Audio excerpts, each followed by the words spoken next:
N من علی ابن ابی طالب پرورده محمد مصطفی. اعوذ باللہ من الشیطان اللعین الرجیم. بسم اللہ الرحمن الرحیم.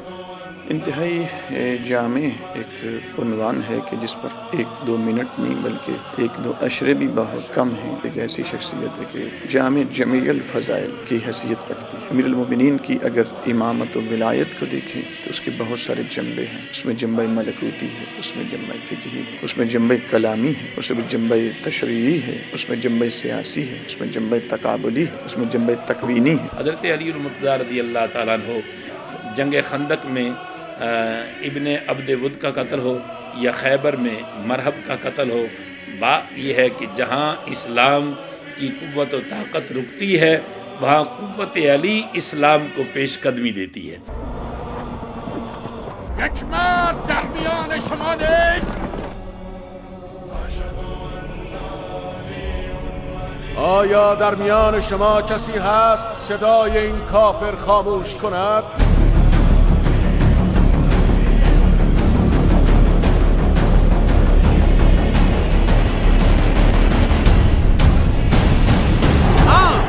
گویا یک مرد در میانشان هست.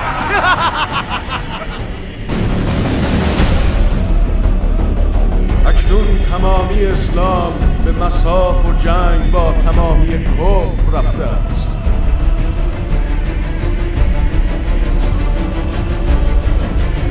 اگر نه اینکه هماورد می‌خواستی.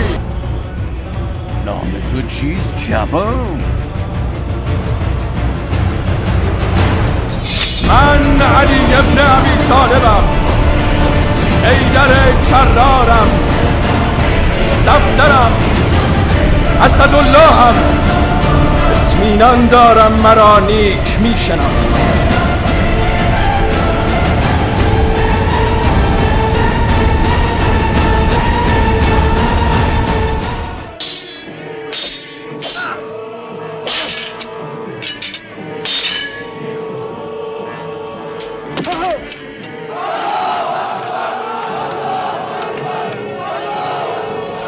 چھوٹی سی چیونٹی ہے، اس کے منہ میں ایک چھوٹا سا خوراک کا ذرہ ہے. مجھے کہا جائے کہ ظلم سے اس چیونٹی کے منہ سے یہ ذرہ چھین لو تو تمہیں اس پوری دنیا کی حکومت تفویض کر دی جائے گی. میرے مولا متقیان فرماتے ہیں کہ میں اس حکومت کو تو ٹھکرا سکتا ہوں لیکن اس ظلم کے ساتھ اس چیونٹی کے منہ سے وہ ایک ذرہ لینا جائز نہیں سمجھتا. حکومتیں کفر سے تو باقی رہ سکتی ہیں لیکن ظلم سے باقی نہیں رہ سکتی. یہ علی کیا کر رہے ہیں؟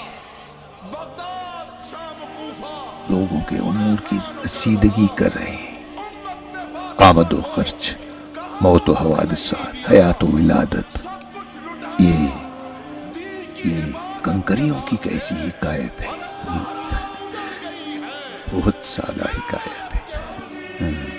وہ جو سفید کنکریاں ہیں فقیر رعایا ہے اور وہ کالی کنکریاں مختلف علاقوں کے مالدار لوگ ہیں. وہ جو کوزے میں ڈالا تھا ایک بیمار صحرا نشین کا تھا جو بیت المال سے زندگی گزار رہا تھا اور وہ کل رات مرحوم ہو گیا. وہ جو تم نے ہٹا لیا تھا وہ کیا تھا؟ یہ دو جڑواں لڑکیاں ہیں جو کل صبح فاروق نامی شخص کے گھر ہوں، جو گھر گھر جا کر لوگوں کے برتن خلائی کرتا ہے. جو عدل کرنے والے ہیں اپنے خاندانوں میں، اپنے رشتہ داروں میں، اگر وہ حکمراں ہیں تو اپنی رعایا پہ عدل اور انصاف کرنے والے ہیں، بروز معاشر وہ نور کے ممبروں پر فائز ہوں گے اور اصحاب الیمین میں شمار ہوں گے. مولا متقین شہید عدالت.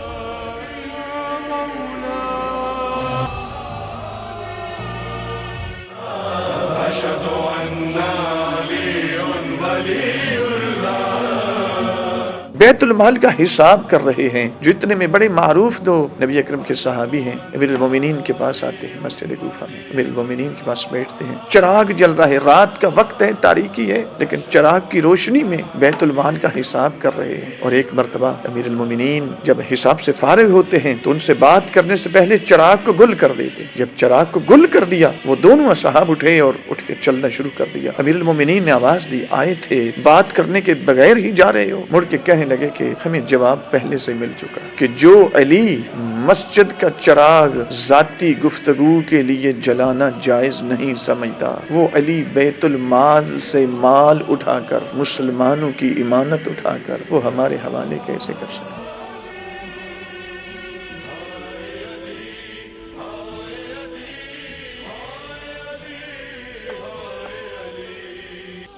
یہ چراغ کیوں بجھا دیا؟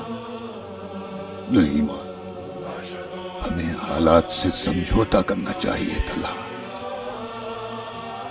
عمار سنو،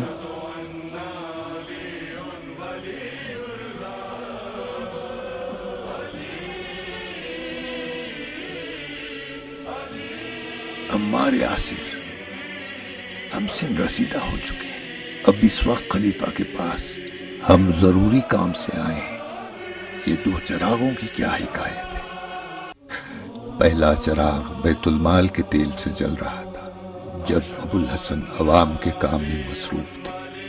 اب جب کہ آپ جیسے صحابیوں سے بات کریں گے، حال و احوال ہوگا، تو اپنے گھر کا چراغ استعمال کریں گے۔